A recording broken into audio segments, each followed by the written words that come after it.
السلام علیکم دوستو، اکثر ہماری مسجدوں میں فرض نماز کے ترنت بعد چندہ یا مدد مانگنے کے لیے لمبی لمبی تقریریں شروع ہو جاتی ہیں۔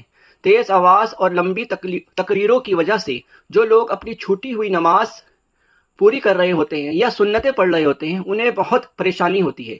اس گمبھیر سمسیا کو لے کر دارالعلوم دیوبند کے فتویٰ وبھاگ سے ایک شرعی سوال پوچھا گیا تھا، جس کا بہت صاف جواب آیا ہے۔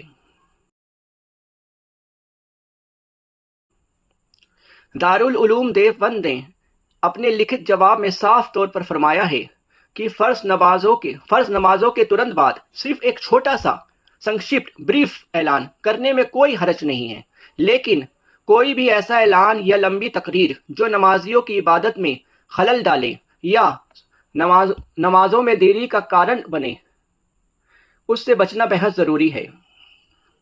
اب سوال یہ ہے کہ چھوٹا اعلان کیسا ہونا چاہیے؟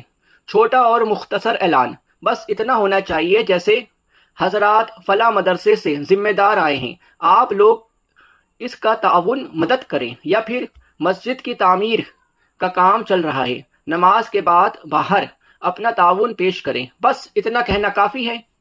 اتنا کہنے میں کیا حرج ہے؟ اس فتوے میں در مختار اور مرکات المفاتیح جیسی بڑی کتابوں کا حوالے دیتے ہوئے سمجھایا گیا ہے کہ جب اللہ کے رسول صلی اللہ علیہ وسلم نے نماز کے دوران زور زور سے قرآن پڑھنے سے بھی منع کیا ہے تاکہ دوسرے نمازی کو تکلیف نہ ہو، تو پھر نماز کے ترنت بعد اتنی تیز آواز میں سنستھاؤں کا پورا اتہاس اور لمبی تقریریں کرنا کیسے ٹھیک ہو سکتا ہے؟ سوچنے والی بات ہے دوستو، یہ کیسے ٹھیک ہو سکتا ہے مسجدوں میں شور شرابہ کرنا؟ دوستو، مدرسوں اور سنستھاؤں کو چندہ دینا بہت ثواب کا کام ہے اور ہمیں بڑھ چڑھ کر مدد کرنی چاہیے، لیکن چندہ مانگنے کا طریقہ ایسا ہونا چاہیے جس سے اللہ کے گھر کا ادب اور نمازیوں کا سکون برباد نہ ہو۔